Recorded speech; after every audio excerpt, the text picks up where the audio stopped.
উপমহাদেশের সবচেয়ে বড় ঈদের জামায়াতের জন্য প্রস্তুত কিশোরগঞ্জের ঐতিহাসিক শোলাকিয়া ঈদগাহ ময়দান। এবারের ঈদুল আজহার 198তম জামাত অনুষ্ঠিত হবে সকাল 9টায়। বুধবার দুপুরে মাঠ পরিদর্শন শেষে এই তথ্য জানান ঈদগাহ পরিচালনা কমিটির সভাপতি ও জেলা প্রশাসক ফৌজিয়া খান।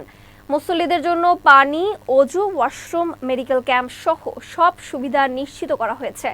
নিরাপত্তা নিশ্চিতে মাঠে থাকবে পুলিশ, র্যাব, আনসার ও নির্বাহী ম্যাজিস্ট্রেট। বসানো হয়েছে সিসিটিভি ও ড্রোন ক্যামেরা।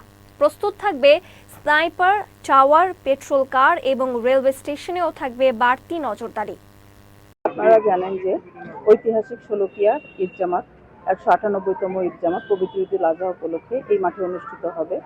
আমরা জানি 7 জুন 2025 তারিখে পবিত্র ঈদুল আজহা সারা দেশে উদযাপিত হবে এবং এই ঈদের জামাতটি অনুষ্ঠিত হবে সকাল 9টায়। প্রতি বছরের ন্যায় এবছরেও সকাল 9টায় একটি ঈদের জামাত অনুষ্ঠিত হবে এবং এখানে পবিত্র ঈদুল ফিতরের ন্যায় এবার এই নামাজের ইমামতি করবেন মুফতি আবুল খায়ের মোহাম্মদ সাইফুল্লাহ, খতিব বড়বাজার জামে মসজিদ। ঐতিহাসিক শোলাকিয়া ঈদগাহ ময়দানে পবিত্র ঈদুল আজহার 198তম জামাত অনুষ্ঠিত হবে।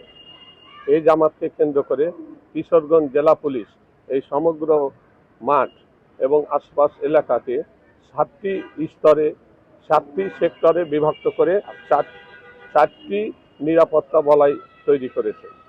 যার মধ্যে থাকবে পোশাকে, সাদা পোশাকে জেলা পুলিশের গোয়েন্দা শাখা এবং ট্রাফিক পুলিশ। এই সমস্ত ফোর্স অফিসার মিলে আমরা এখানে 600-র উপরে ফোর্স ও অফিসার মোতায়েন থাকবে। এছাড়া এই এলাকার সার্বিক নিরাপত্তার জন্য আমরা একসাথে র্যাব, বিজিবি, সেনাবাহিনী, জেলা প্রশাসন মিলে একসাথে কাজ করছি।